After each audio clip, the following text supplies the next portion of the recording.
হে আমার প্রতিপালক, আমি আপনার নিকট আশ্রয় প্রার্থনা করছি শয়তানের কুমন্ত্রণা হইতে। হে আমার প্রতিপালক, আমি আপনার নিকট আশ্রয় প্রার্থনা করছি তাদের উপস্থিতি হইতে। সালামুন আলাইকুম। কোরআন থেকে জানতে চাই, আমি মহিউদ্দিন। আমি এখন আলোচনা করব, অনেক ভাই জানতে চান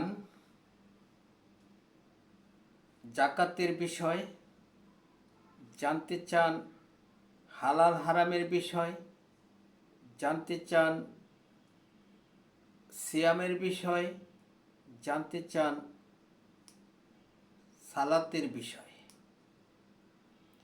এই ধরনের বিষয়াদিগুলি, ইবাদতগুলি জানার জন্য আপনারা কোরআন থেকে জানতে চান, এটা খুবই ভালো। তো যারা কোরআন প্রচার করছে তারা এগুলি বোঝানোর জন্য চেষ্টা অব্যাহত রেখেছেন। আপনারা শুধুমাত্র কোরআনের আলোচনায় শুনতে থাকুন। আপনারা নিজেরাও কোরআন অধ্যয়ন করুন, পড়তে থাকুন, জানতে থাকুন, চেষ্টা করুন। এই কোরআন পড়ার জন্য আল্লাহ রাব্বুল আলামিন নির্দেশ দিয়েছেন। সূরা মুজাম্মিলের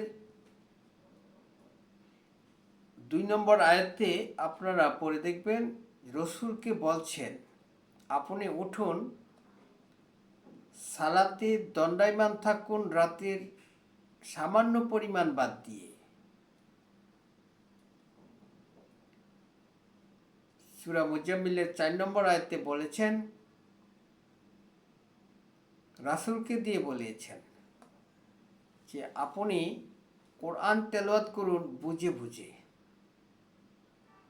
কোরআন তেলাওয়াত করবেন, বুঝবেন। দেখুন, সূরা মায়েদার 66 নম্বর আয়াতে বলা হয়েছে, আপনি প্রচার করুন যা আপনার প্রতি নাজিল করা হয়েছে, আর আপনি যদি তা প্রচার না করেন তাহলে আপনি তো দায়িত্ব পালন করলেন না। আপনাকে মানুষ হতে রক্ষা করা হবে। তো এই কোরআন প্রচার করতে হবে। এই কোরআন হচ্ছে সম্মানিত রাসূলের বাণী। সূরা হাক্কার 40 নম্বর আয়াত। এই কোরআনই হচ্ছে হাদিস। এই কোরআন এমন একটি বিধান, যে বিধান মেনে চললে কোনো ভয় নাই, তারা দুঃখিত হবে না। সূরা বাকারার 38 নম্বর আয়াতে আদম নবীকে কথাটা বলেছিলেন যে তোমাদের কাছে আমার বিধান যাবে পর্যায়ক্রমে, যারা মেনে চলবে তাদের কোনো ভয় নাই, তাদের কোনো দুঃখ নাই, তারা দুঃখিত হবে না।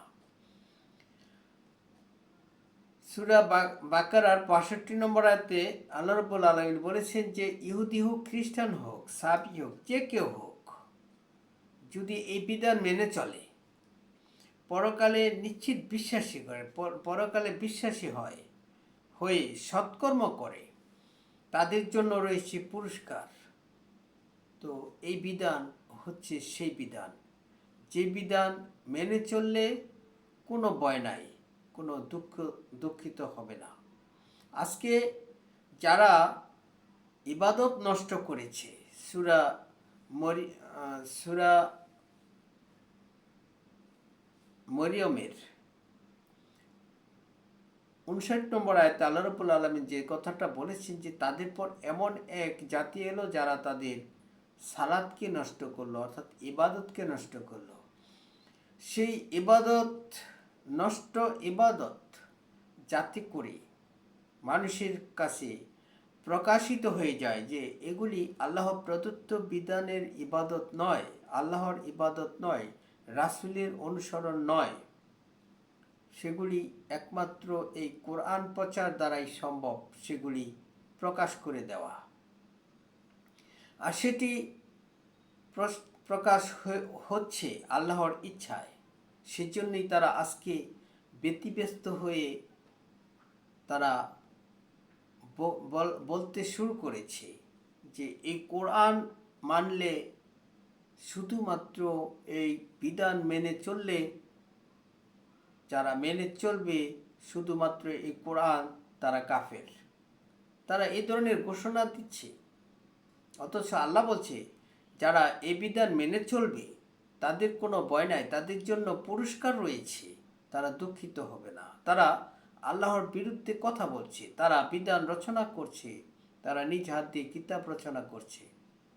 সেই জন্যে তারা আজকে বুঝতে পেরেছে এই কোরআন যদি প্রচার করা হয়, কোরআন যদি মেনে চলা হয়, তাহলে তাদের আল্লাহ প্রদত্ত বিধান বিরোধী বিধান দিয়ে যে ইবাদত, যে বিধান তারা চালু করেছে, যে বিধান তারা মেনে চলছে, সেগুলি তারা তাদের কাছে প্রকাশ পেয়ে যাচ্ছে। তারা প্রকাশ পাচ্ছে বলেই তারা এমনটি বলতে শুরু করেছে। কারণ তারা যে বিধান মেনে চলছে সে বিধান তো এই কোরআন দিয়ে পরিষ্কার করে জানিয়ে দেওয়া হয়েছে। যারা আল্লাহ প্রদত্ত বিধান, এই কোরআনের বিধান যারা মেনে চলে না, যারা এই কোরআন দিয়ে যারা ইবাদত করে না, যারা বিধান দেয় না, তারা হচ্ছে কাফের, তারা ফাসিক, তারা জালেম। সূরা মায়দার 44, 45, 47 নম্বর আয়াত। অতএব আপনারা শুধুমাত্র কেবলমাত্র এই কোরআনের আলোচনায় শুনুন, এই কোরআনই পড়তে থাকুন, কোরআনই জানতে থাকুন, কোরআনই মেনে চলতে থাকুন। এই কোরআন এজন্যই মেনে চলবেন যে রাসূলকে মেনে চলতে হলে এই কোরআনই মেনে চলতে হবে। সূরা নিসার 66 নম্বর আয়াতে এ কথাটাই বলা হয়েছে যে আমার রসুলকে আমি এই জন্যই প্রেরণ করেছি, আমার বিধান দিয়ে যেন তাকে মেনে চলা হয়। যারা কোরআন মেনে চললো, কোরআনের বিধান মেনে চললো, কোরআন দিয়ে ইবাদত করলো, কোরআনকে জানলো, বুঝলো, শিখলো, তারা সত্য আর মিথ্যার পার্থক্য করলো এই কোরআন দিয়ে, যাচাই করলো কোনটা সত্য কোনটা মিথ্যা এই কোরআন দিয়ে।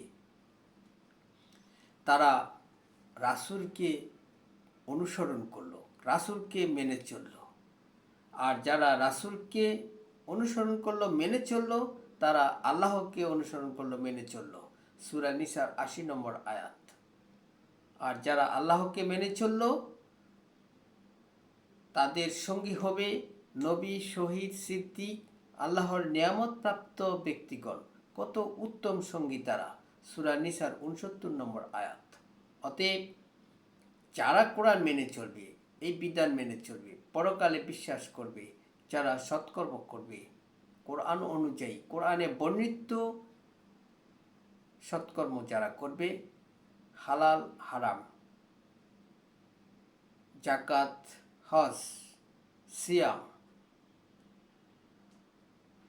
তারপর সালাত, সমস্ত কিছু ব্যাপারে এই কোরআন যা বলেছে সেগুলি ফলো করবে, তাহলে তারা রাসূলের অনুসারী হয়ে যাবে। আর তারাই হবে, তাদের জন্যই রয়েছে পুরস্কার। আল্লাহ রাব্বুল আলামিন তাদের জন্য পুরস্কার রেখে দিয়েছেন। সূরা বাকারার 62 নম্বর আয়াত। আর তাদের কোনো ভয় নাই, তারা দুঃখিত হবে না। সূরা বাকারার 38 নম্বর আয়াত। আমি আমার আলোচনা আর দীর্ঘায়িত না করে এখানে শেষ করছি। আপনাদের উপর শান্তি বর্ষিত হোক।